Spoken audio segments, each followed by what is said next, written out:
All right, so let's make sure that you have your parts put together. First thing you need are your tools. We've got a 1/2 inch socket on the socket wrench. We have a flathead screwdriver to adjust the valves, and then we have a 1/2 inch combination wrench. This will be really useful for when we do the bolts, the nuts and the bolts here. And then we've got the 2 plates, so you should have a plate for each side. You'll see where we put these in a second, but just make sure you have these ready to go. The bolt and then the nut on the end of each one, okay? And then we've got our backflow valve, or backflow valve kit, whatever these are, but I was told this was a backflow valve, whatever that means. So yeah, just make sure this is all ready to go, and then we'll be putting it into place. All right, so Jason here has the backflow valve ready to go. It goes one direction, so you do need to just make sure that it's fitting correctly. It does have an arrow on it, so if you know which way the water flows, that is a clue. But the other thing is, I mean, again, it only fits one way. So let's get down here and figure that out here. I think so. Yep, I think that's it. One large end, one small end. Yep, I think you figured it out. And then you just have to push them apart. Yeah, they kind of want it wants to kind of push itself together. It's very crooked. Yeah, there you go. Winter has not been kind. No, it's not. There we go. All right, so there we go. Generally, all right. yep. So we've got that. Let's just put that to the side so it's a little easier to see. So we've generally lined it up. Once we put the plates on, it's gonna, squish it together. We've generally lined that up at this point. And so now we're gonna get the plates on there. We're gonna pause for just a second to do that because it takes a little bit, and then we'll come back. All right, so we've got the plate disassembled into the 2 different parts. Now on mine, I found that there's not technically supposed to be a right and a left, okay? And so I didn't mark them when I winterized this last year because it shouldn't have made a difference. However, I found that they only fit one way now, and I think that is just because the metal has kind of warped and bent from stress after being installed tightly. So we're going to have to kind of figure that out here. Go ahead, Jason, and try to put this on. Again, make sure the plate is on before you put these bolts in, or you're really going to be hating life. I'm going to guess that it's this one. Yeah, I think you're probably right. And, it's not the end of the world if it doesn't work.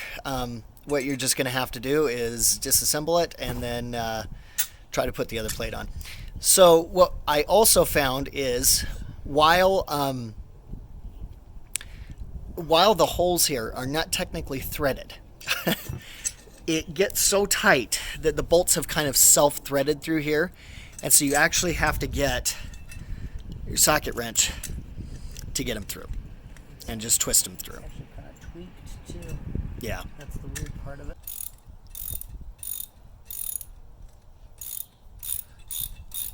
Here's an example of that.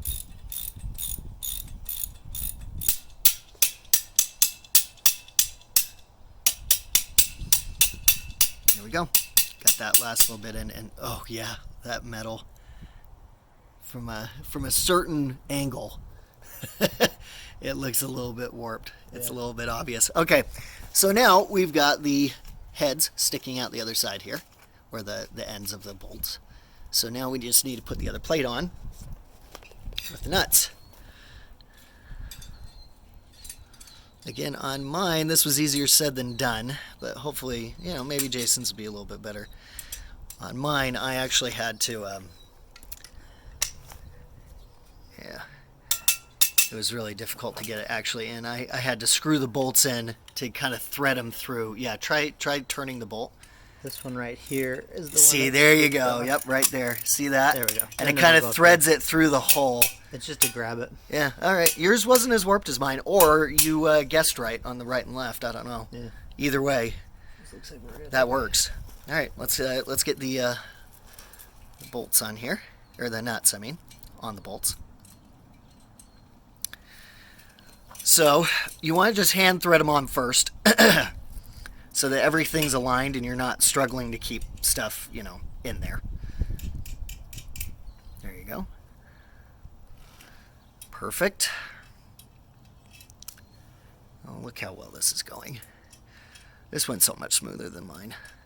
And I hope everyone out there watching this, I hope yours goes this smooth. I really do. Because I got a little bit of carpal tunnel trying to put mine back together. Luckily, it's only twice a year. And I was able to hit the bolts in after threading just a little bit. So you can also just... I wouldn't...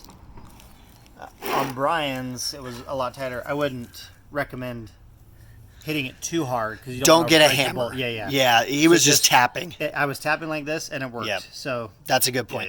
Yeah, tapping it in is fine. If you're like slamming it in with a sledgehammer, you are going to ruin so many things. Don't ruin your bolts. Don't ruin your bolts. Okay. Those are all in. That's I'd also like to note that that is my socket wrench that he is tapping with, which is why he felt so generous about that. No, I'm just kidding. Still pristine. I'm just kidding. All right. So now we've got the combination wrench. So what we need to do is I would actually use the circle, the closed end, because it makes it easier to keep on there, and then use the socket wrench, and it should be on the right mode already. Oh, it is? Yeah, I think so. I think it's on tightening. Oh, yeah.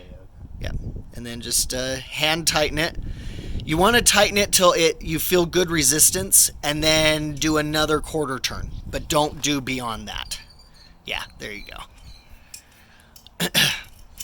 Because what you don't want to do is strip anything here. This is something you're going to be disassembling and assembling quite a bit. If you strip that, you are going to be in so much trouble. I mean, you can replace these parts, but it's, you know, who wants to go down to Ace and figure that out? Match the bolt. Exactly. Match the length, match the diameter, all that stuff. It's just not worth it. Okay, perfect. So we're all tight there. Now, what we're going to do, go ahead and leave these half closed still, or half open if you're an optimist.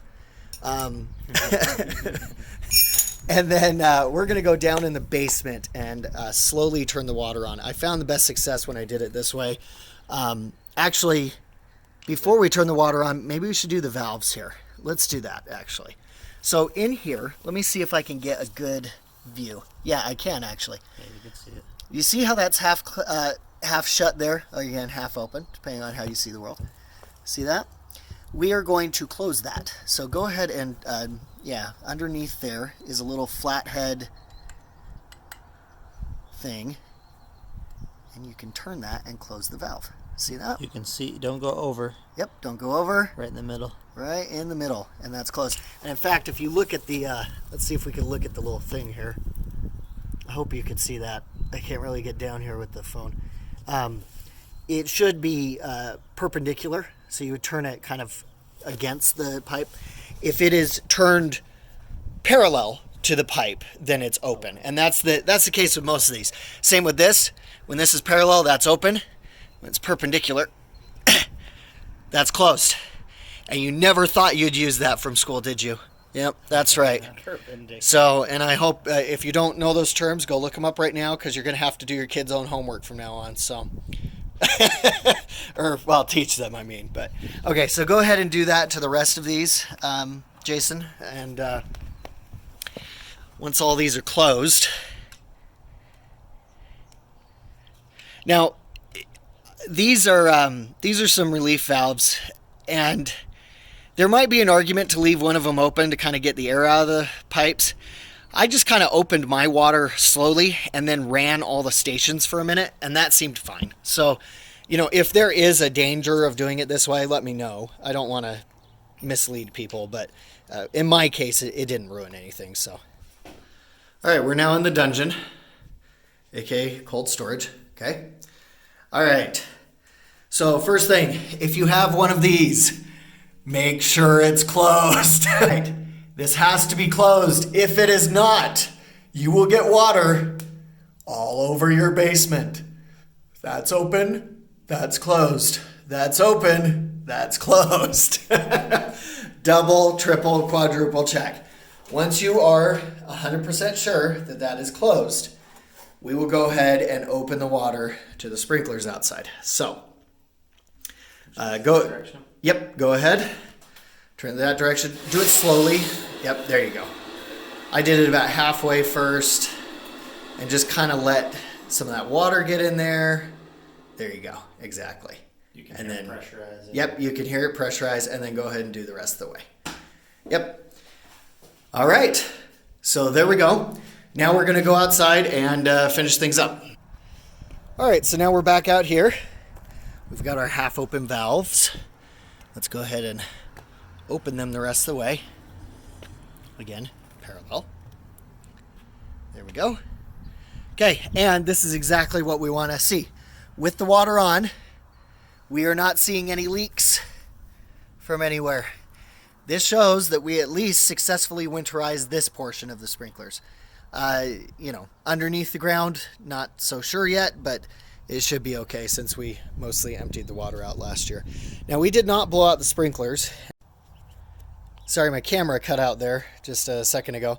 What I was just saying is, talked to a couple of people, plumbers, and I guess it's not 100. They're saying they don't blow out their own sprinkler systems, so take that or leave that as you will.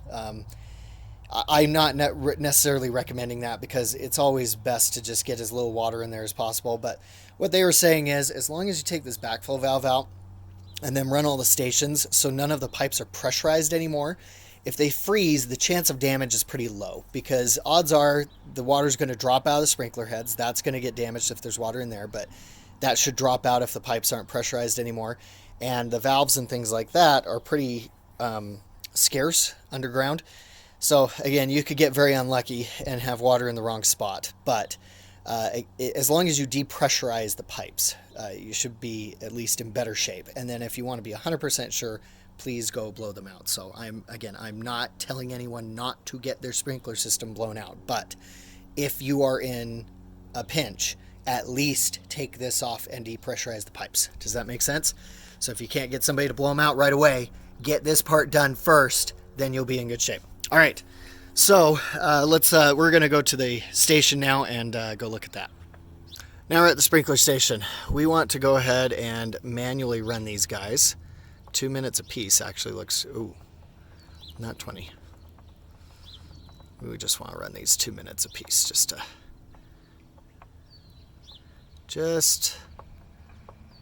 I think actually there's only 2 stations here on these corner houses, but I'm not 100% sure about that. Okay, so there we go. We went to manual to do those settings, left, right, up, down to do all of that, and then we clicked run. Now, if we go check, I think his station 1 is the drip lines up front, so we're not really going to be able to see that, but we can hear it. So we'll go check that out.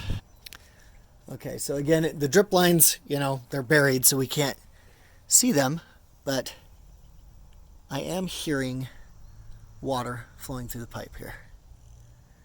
Yeah, so I think it's on. Then we'll show the backyard when that kicks on in a minute. Okay, we made a little bit of a mistake here. To run them manually, you actually it'll just do whatever the last station you had selected was. So we went to manual again, went to number 2, and then went to run. All right, so there you go, we're done. Thanks for sticking around with us. I'm sorry if this was a little long, but I wanted to be as thorough as possible to hopefully answer as many questions as possible. If you have any other questions or anything, let me know, or comments, or better ways to do things, and we'll try to add it in. Okay, see you later.